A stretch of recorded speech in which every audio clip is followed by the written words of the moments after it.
जय होमगार्ड एकता जिंदाबाद। भारत माता की जय, भारत माता की जय। सर कहना तो बहुत कुछ चाहेंगे, लेकिन सवाल ये आता है कि हमारी सुनेगा कौन।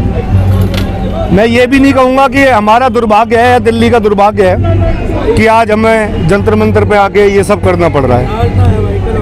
15 साल की सेवा देने के बाद, अच्छा आप बताएं कि अगर प्राइवेट सर्विस में कोई व्यक्ति नौकरी मांगने के लिए जाता है तो उससे क्या पूछा जाता है? पहले शैक्षिक योग्यता, उसके बाद तजुर्बा। जिसके पास तजुर्बा ज़्यादा होता है, शैक्षिक योग्यता ज़्यादा होती है, उसको प्राइवेट जॉब मिल जाती है। तो मानवर हमें तो ये मानक इनका समझ नहीं आया, अपने महकमे का या दिल्ली सरकार का या एलजी साहब का, जिन्होंने भी ये भर्ती पास की है, कि जो 15 साल की सेवा देने के बाद जो तजुर्बेकार हो गए हैं, 12 साल में प्रमोशन मिल जाता, सिपाही को सिपाही हवलदार बन जाता, हवलदार एएसआई बन जाता है। और यहाँ जो 15 साल की सेवा देने के बाद, तजुर्बा लेने के बाद होमगार्ड को मतलब जो है बेरोजगार किया जा रहा है, उसे रोड पे भेजा जा रहा है। क्यों? इसका तो कारण बताना होगा। हम किसी सरकार के खिलाफ नहीं हैं, हमें तो अपनी मांग से मतलब है, ना हमें एलजी साहब का कोई विरोध करना है। हमें तो जानकारी नहीं है जी कि हमारे महकमे का बाप कौन है। हम तो किसी का विरोध तब करेंगे जब हमें ये पता हो कि हमारा मुखिया कौन है।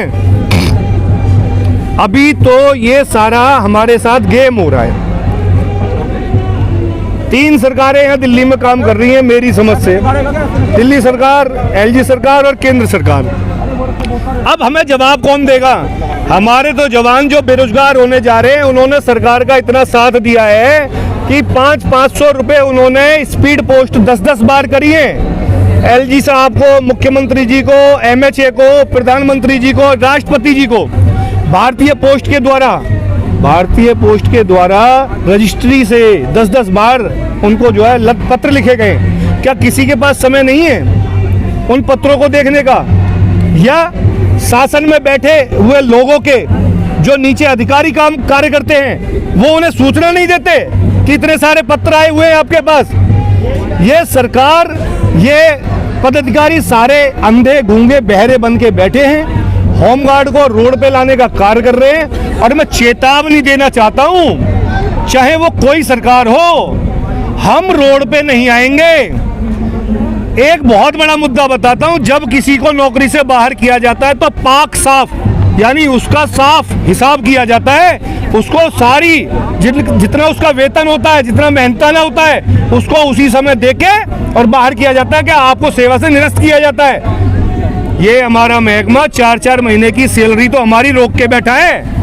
मार्च में अगर हमारा समय पूरा हो जाएगा और इन्होंने हमें एक्सटेंशन नहीं दिया और 60 साल के लिए एक्सटेंशन चाहिए, अब के इनकी मीठी गोली हम लेंगे नहीं। पहले हमें 5 साल के लिए एक्सटेंड किया जाता था, फिर 3 साल के लिए, 2 साल के लिए, 1 साल के लिए, अभी ये 6 महीने पे आ गए। हम इनकी मीठी गोली सटकेंगे नहीं। ये 6 महीने के बाद हमें बाहर का रास्ता दिखाने वाले हैं। हमें इनसे बिल्कुल, हम रोड से लेके कोर्ट तक का, मंत्रियों के घर तक का 70 विधायक दिल्ली सरकार के अंडर हैं और हमारा 8,500 होमगार्ड का जवान है। 8,500 को आप ज्यादा भी मत कीजिए, 5 से इंटू कर दीजिए। करीब 50,000 होमगार्ड के साथ में लोग खड़े होंगे दिल्ली के अंदर। दिल्ली के अंदर 3 करोड़ वोटर है, जिसमें से हमारी भी उसके अंदर भागीदारी है। जब इनके कार्यकर्ता 100 वोट घर में से निकलवा के ला सकते हैं, तो हमारे 8,500 होमगार्ड 100 वोटों को खराब करवा सकते हैं। हमारे 8,500 होमगार्ड सरकार के खिलाफ बोलेंगे, एक भी वोट नहीं डालने देगा, सरकार की वोटों को खिलाफ करेंगे हम। फिर मैं बताता हूँ, ईंट से ईंट बजा देंगे। हम घर बैठने वाले नहीं हैं, हम बेरोजगार नहीं होंगे। हमने एक एसेंशियल सर्विस में अपना योगदान दिया है। हमारा कम से कम 12 होमगार्ड का जवान इस दुनिया से विदा हो चुका है कोरोना काल में। मार्शल, हमारे कितने ही मार्शलों ने सवारियों को जेब कतरों से बचाया है, ब्लेड बाजों से बचाया है।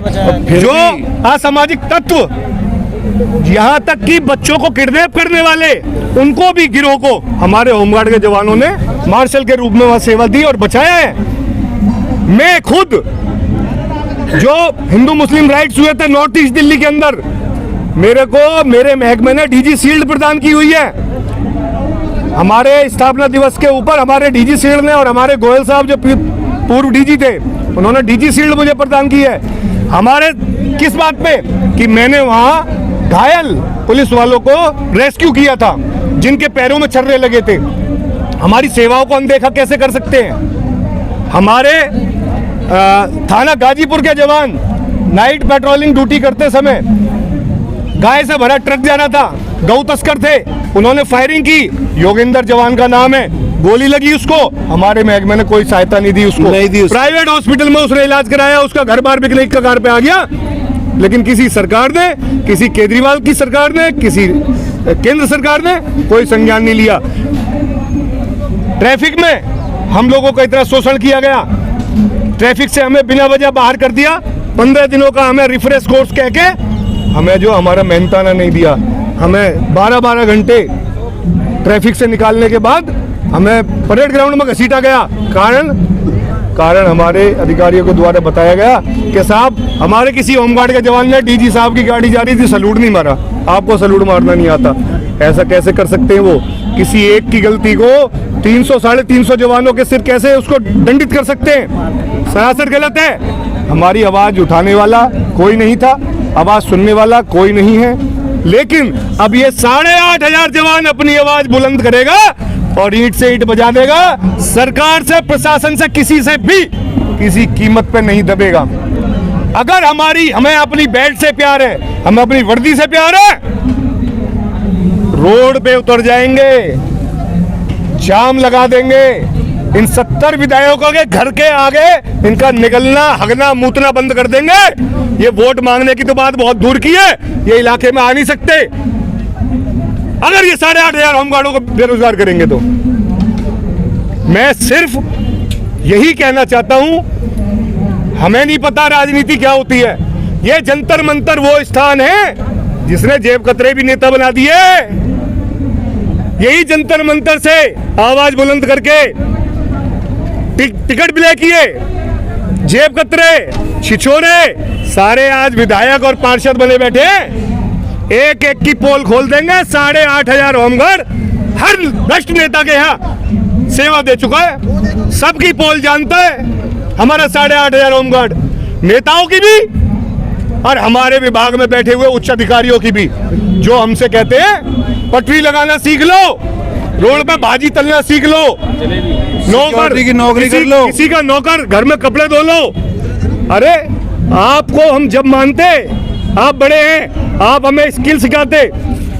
फायर कोर्स हमारे यहाँ होता है, वायरलेस कोर्स हमारे यहाँ होता है, एनवायरमेंटल कोर्स हमारे यहाँ होता है। हमारे लड़कों ने अपनी नौकरी करने के बाद भी वो सारे कोर्स किए हुए हैं। हमारे महकमे को ये करना था कि 3 महीने का हम आपको स्किल सिखाते हैं और आप कहीं जाके नौकरी करना, आप यहाँ भार मुक्त होते हो आप। लेकिन उन्होंने कहा ठेली लगाओ, उन्होंने कहा घरों में आके नौकरी करना। एक अधिकारी ने तो यहाँ तक कह दिया कि मुझे घर में सर्वेंट की जरूरत है, 2 लड़कों की मेरे यहाँ आ जाना नौकरी से निकलने के बाद।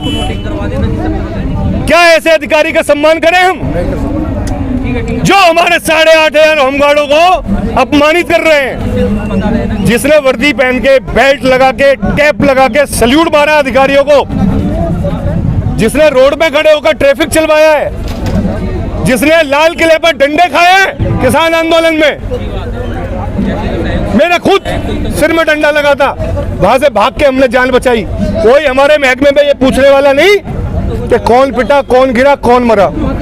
अब हम महकमे से बाहर नहीं जाएंगे, अपने कानों की ठेक निकाल ले महकमा भी, सरकार भी, किसी कीमत पर नहीं जाएंगे। हमें हथियार सिखाना, चलाना हमारे महकमे ने सिखाया है। 1 महीने की सशस्त्र ट्रेनिंग दी है हमें, उस ट्रेनिंग का हम लाभ उठा सकते हैं। हमें हथियार चलाना सिखा के रोड पे बेरोजगार नहीं कर सकते हैं आप। हमारे बारे में सोचना होगा।